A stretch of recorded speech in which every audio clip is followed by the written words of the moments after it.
तो अभी हम लोग बात करेंगे एक्टिव मैनेजमेंट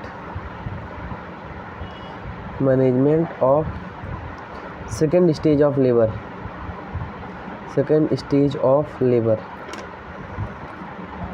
तो इसकी अभी हम लोग बात करने वाले हैं। तो हम लोग बात कर रहे हैं active management of second stage of labour. तो इसकी हम लोग बात कर रहे हैं। तो देखो इसकी थोड़ा हम लोग बात करते हैं। तो देखो इसकी हम लोग बात करते हैं थोड़ा।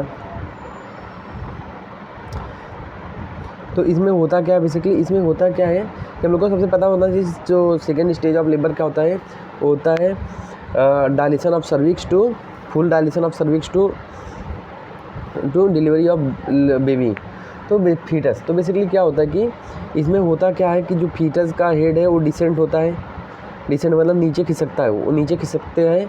उसके बाद यहाँ पे हम लोग देखते हैं, यहाँ पे होता है एक टर्म होता है यहाँ पे हेड स्टेशन। तो what is this head station? तो हेड स्टेशन बेसिकली हम लोग क्या करते हैं कि हम लोग यहाँ पे ऐसा कुछ होता नहीं, पर हम लोग अपने दिमाग में रखते हैं चीज़ें। तो क्या होता है यहाँ पे हम लोग जीरो देते हैं और इसको हम लोग बोलते हैं हेड स्टेशन। ये होता है इशियल स्पाइन होता है। इसके ऊपर जो होता है, इसके जो ऊपर होता है इसको हम लोग निगेटिव मार्क देते हैं, जैसे -1 -2 -3 -4। और सेम इसके नीचे +1 +2 +3 और +4, ऐसा सेम इधर भी। तो बेसिकली होता क्या है कि जो यहाँ पे फीटल का हेड होता है, तो सपोज अभी इशियल स्पाइन है, सपोज फीटल का हेड है यहाँ पे। अब सपोज ये फीटस का हेड है। अब फीटस का हेड का हम लोग देखते हैं उसका बायपैराइटल डायमीटर कहाँ पे है। तो दिस इज बायपैराइटल डायमीटर। तो ये जो बायपैराइटल डायमीटर है दिस वन। अब अभी हम लोग देखते हैं, अगर सपोज उसका बायपैराइटल डायमीटर जो है 0 लेवल पे है, तो उसको हम लोग उसको हेड स्टेशन होता है 0। अब अब माइनस में है, अगर प्लस में है तो इन द सेंस मतलब क्या है कि हेड नीचे आ रहा है। और अगर वो माइनस में है तो मतलब ऊपर की तरफ ही है। अभी ये पेल्विक कैविटी है, बेसिकली पेल्विक कैविटी है। और बायपैराइटल डायमीटर इशियल स्पाइन है। तो अगर सपोज वो -2 -3 है, मतलब वो अभी हेड स्टेशन में नहीं आया है, अभी अंदर अभी ऊपर ही है। और अभी सपोज अगर वो +2 लेवल पे है, +3 लेवल पे है, तो मतलब वो खिसक रहा है, उसका वो बाहर की तरफ आ रहा है। तो ये हम लोग को ध्यान रखने का है। सपोज कर लो किसी का किसी का हेड स्टेशन +2 है, किसी का -2 है। तो बताओ कौन जल्दी निकलेगा बाहर, कौन जल्दी निकलेगा, मतलब कौन जल्दी प्रोग्रेस करेगा? ऑब्वियस सी बात है ये +2 वाला, क्योंकि ये बाहर आ रहा है, ये हेड स्टेशन को भी क्रॉस कर चुका है। और ये -2 वाला, इसको प्रोग्रेस होने में मतलब बाहर निकलने में टाइम लगेगा। तो इतने को अच्छे से याद रखना है। देन इसके बाद अब हम लोग देखते हैं बिशप स्कोर। तो यार ये बिशप स्कोर भी बहुत इंपॉर्टेंट है। बिशप स्कोर तो बेसिकली बिशप स्कोर में होता क्या है, 5 चीज़ें होती हैं और हम लोग उसमें नंबरिंग करते हैं। तो सबसे पहले हम लोग अभी इसको, जैसे इसके लिए अगर कुछ होगा तो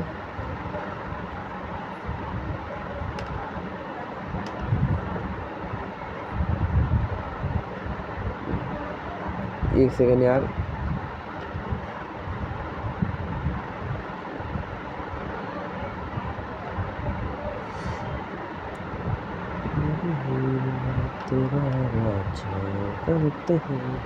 तो हम लोग अभी देखते हैं। तो सबसे पहले ये इसमें हम लोग देखते हैं, नंबरिंग देखते हैं। यहाँ पे हम लोग नंबर दे देंगे, यहाँ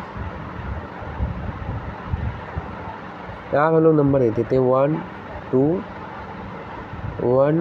बेसिकली अगर यहाँ पे तो 1 2 3, चलो कोई नहीं, अभी हम लोग देखते हैं इसको। तो देखो सबसे पहले हम लोग यहाँ पे देखते हैं सर्वाइकल पोजीशन। यहाँ पे स्कोर देते हैं 0 1 2 और 3, 0 1 2 3। अब इधर देखो सर्वाइकल पोजीशन है, उसके बाद है सर्वाइकल कंसिस्टेंसी, फिर है सर्वाइकल डायलेटेशन, फिर सर्वाइकल इफिसमेंट, फिर इसके बाद हेड स्टेशन। अभी देखो अगर जो नंबरिंग है, अभी देखो सर्वाइकल पोजीशन अगर ये पोस्टीरियर है तो हम लोग 0 नंबर देंगे, सेंट्रल में है तो इसको 1 नंबर देंगे, और अगर इंटीरियर है तो 2 नंबर देंगे। और सपोज अगर जो सर्विक्स कंसिस्टेंसी है, अगर वो हार्ड है तो 0 नंबर देंगे, फर्म है तो 1 नंबर देंगे, और सॉफ्ट है तो 2 नंबर देंगे। और उसके बाद सर्वाइकल डायलेटेशन अगर क्लोज्ड है तो 0 नंबर, और 2 सेंटीमीटर के आसपास है तो उसको 1 नंबर देंगे, 4 सेंटीमीटर है तो उसको 2 नंबर, और अगर ग्रेटर देन 5 सेंटीमीटर है तो 3 नंबर देंगे। अब इफेसमेंट में आते हैं, मतलब लेंथ उसका कितना छोटा हो रहा है। तो ये इसको हम लोग देंगे 0 में, हम लोग देंगे 0 to 30%। अगर 30% रहेगा तो 50% देंगे 1 पे, 60 to 70% देंगे हम लोग 2 पे, और ग्रेटर देन 80% रहेगा तो हम लोग उसको 5 नंबर देंगे। हेड स्टेशन अगर -5 to -4 रहेगा तो इसको हम लोग 0 देंगे। -3 to -2 रहेगा तो इसको हम लोग देंगे 1 नंबर, और -1 to 0 रहेगा तो इसको हम लोग देंगे 2 नंबर, और ग्रेटर देन अगर हेड स्टेशन +1 है तो मतलब वो बाहर आ रहा है, मतलब ऑलमोस्ट वो बाहर आने की कगार पे है, तो उसको हम लोग +1 देंगे। तो देखो टोटल मैक्सिमम स्कोर हम लोग कितना दे सकते हैं इधर पे, तो देखो यहाँ पे 2 2 4, उसके बाद 3 7 3 10 3 13, मतलब टोटल 30। तो मैक्सिमम स्कोर इसमें हम दे सकते हैं 30। और सपोज अगर किसी का जो बिशप स्कोर है, किसी का जो बिशप स्कोर वो ग्रेटर देन +7 है, ग्रेटर देन +7 है, तो ये वजाइनल डिलीवरी के लिए आराम से इसमें वजाइनल डिलीवरी हो सकती है, तो फेवरेबल है। तो वजाइनल डिलीवरी के लिए क्या होता है, फेवरेबल होता है अगर किसी का बिशप स्कोर ग्रेटर देन +7 है। तो सपोज़ कोई लेडी जो है वो second stage of the labour में है, और उसमें जो है उसका बिशप स्कोर हम लोग ने देख लिया कि उसका बिशप स्कोर +7 है, ये 7 से ज़्यादा है तो हम लोग उसको वजाइनल डिलीवरी के लिए जाएंगे, LSCS के लिए नहीं जाएंगे। किसी का 10 है तो उसमें भी आराम से हम लोग पर वजाइनल डिलीवरी करेंगे उसको। अब देखो ये बिशप स्कोर हम लोग देखते कैसे हैं, देखते हैं भाई पर वजाइनल एग्जामिनेशन। तो पर वजाइनल एग्जामिनेशन से हम लोग ये बिशप स्कोर को हम लोग देखते हैं, ये हो गया। तो बिशप स्कोर एक बहुत ही इंपॉर्टेंट रोल हो जाता है वजाइनल डिलीवरी में। उसके बाद हम लोग देखते हैं एक और कंसेप्ट है यहाँ पे, जो प्राइमरी ग्रेविडा होती है। प्राइमरी ग्रेविडा का मतलब होता है, प्राइमरी मतलब पहली फर्स्ट टाइम, ग्रेविडा मतलब प्रेग्नेंट। तो जो पहली रिलेटेड टू प्रेगनेंसी, तो मतलब जो पहली टाइम प्रेग्नेंट होती है उसको हम लोग प्राइमरी ग्रेविडा। तो जो सर्विक्स डायलिटेशन और सर्विक इफिशिएंट, तो सर्विक इफिसमेंट और सर्विक डायलिटेशन, इसमें एक के बाद एक होती है। तो सर्वाइकल डायलिटेशन और सर्वाइकल एफिसमेंट, तो सर्वाइकल डायलिटेशन और सर्वाइकल एफिसमेंट ये एक के बाद एक होता है। और अगर कोई मल्टी ग्रेविडा है तो इसमें क्या होता है कि सर इफेसमेंट मतलब जो डिस्टेंस दोनों की कम होती है, इंटरनल और एक्सटर्नल ऑर्गन्स के बीच की, और सर्वाइकल डायलिटेशन ये क्या होता है, साथ साथ होता है। तो सर्वाइकल डायलिटेशन और सर्वाइकल इफेसमेंट ये दोनों साथ साथ होते हैं मल्टी में, और जो होता है अपनी प्राइमरी में 1 2 एक के बाद एक होते हैं। देन इसके बाद हम लोग देखते हैं फीटल मॉनिटरिंग, हम लोग करते हैं मॉनिटरिंग। अब इसके बाद मॉनिटरिंग का कंसेप्ट आ जाता है, तो हम लोग फीटल मॉनिटरिंग करते हैं, फीटल मॉनिटरिंग। तो फीटल मॉनिटरिंग में हम लोग क्या करते हैं कि इसका हम लोग यूट्राइन कॉन्ट्रैक्शन के साथ, मतलब सबसे पहले एवरी 15 मिनट में हम लोग क्या करते हैं, एवरी 15 मिनट में फीटल हार्ट साउंड को हम लोग देखते हैं। तो एवरी 15 मिनट में हम लोग फीटल हार्ट साउंड को देखते हैं, और उसके बाद क्या होता है, एवरी 15 मिनट में हम लोग फीटल हार्ट साउंड को देखते हैं। और कोई अगर हाई रिस्क प्रेगनेंसी है, तो हाई रिस्क प्रेगनेंसी मैंने बता दिया क्या होता है, जैसे किसी को डायबिटिक मदर है, हाइपरटेंसिव मदर है, तो उसमें हम लोग क्या करते हैं, हर 5 मिनट में फीटल हार्ट साउंड देखते हैं। अभी क्या होता है कि हम लोग हर 5 मिनट में तो फीटल हार्ट साउंड देख नहीं पाएंगे, उसी के लिए हम लोग एक कराते हैं CTG। हम लोग मॉनिटरिंग के लिए हम लोग रेगुलर मॉनिटर करता है वो CTG, जैसे ECG रेगुलर मॉनिटर करता है वैसे CTG भी रेगुलर मॉनिटरिंग करता है ये। तो ये CTG मतलब क्या होता है, कार्डियो टोकोग्राफी। कार्डियो का मतलब क्या होता है, फीटल हार्ट साउंड।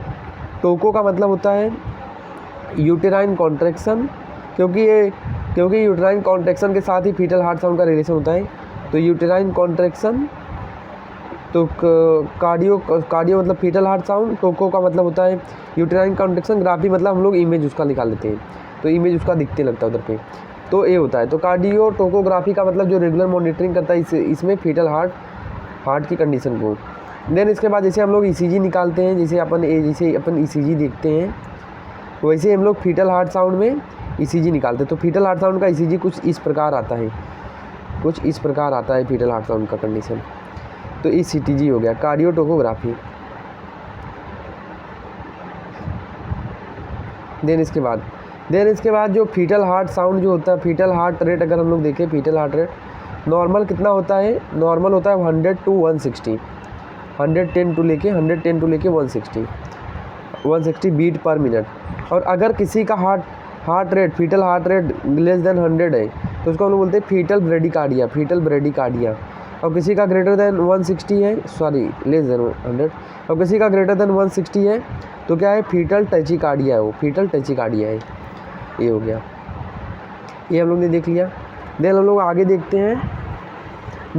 देखते हैं कि यूटेराइन कॉन्ट्रैक्शन हम लोग देखते हैं कि जो लेडी का यूटेराइन कॉन्ट्रैक्शन है, यूटेराइन कॉन्ट्रैक्शन, तो यूटेराइन कॉन्ट्रैक्शन हम लोग एवरी 15 मिनट में देखते हैं, every 50 minute. So we should see the uterine contraction in every 15 minute. ये हम लोग को हर 50 मिनट में हम लोग को देखना रहता है यूटेराइन कॉन्ट्रैक्शन।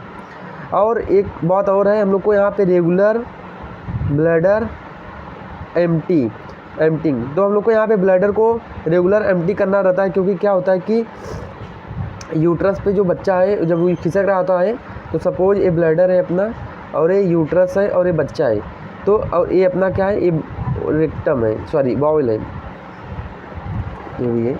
देन इसके बाद हम लोग करते हैं कि ये जब ये प्रेशर लगाता है यहाँ पे यूट्रस, जब नहीं निकलता है यूट्रस तो ये ब्लैडर पे यहाँ पे ऐसे प्रेशर लगाता है, तो क्या होता है कि यहाँ पे जो मिक्चुरेशन वो वहाँ पे रुक जाता है। क्यों? क्योंकि प्रेशर लगा रहा है तो कॉन्ट्रैक्ट हो रहा है, रिलैक्स हो रहा है, तो इसकी वजह से क्या होता है, जैसे जैसा बच्चा नीचे खिसकेगा तो वैसे वैसे ब्लैडर पे कॉन्ट्रैक्शन लगता है। अब कॉन्ट्रैक्शन लगता है तो क्या होता है, वो ब्लैडर जो है अच्छे से जो होता है एम्प्टी नहीं हो पाता, क्योंकि बार बार उस पर कॉन्ट्रैक्ट रिलैक्स वो करा रहा है उसको। तो इसकी वजह से क्या होता है, हम लोग इसमें कैथेटराइजेशन करते हैं। कैथेटराइजेशन का मतलब क्या होता है कि हम लोग उसमें कैथेटर डाल देते हैं और ब्लैडर को एम्प्टी कर देते हैं। तो this is all about the management of second stage of the labour. इसके बाद हम लोग पढ़ेंगे management of third stage of labour. RX मतलब management, third stage of labour. Then हम लोग इसके लास्ट वीडियो इसका जो रहेगा वो रहेगा active management of third stage of labour, ये हो गया। तो this is all about the second management of the labour. Second stage में हम लोग जो मैनेजमेंट करते हैं उसके बारे में मैंने पूरा बता दिया। This is all about the second stage के मैनेजमेंट।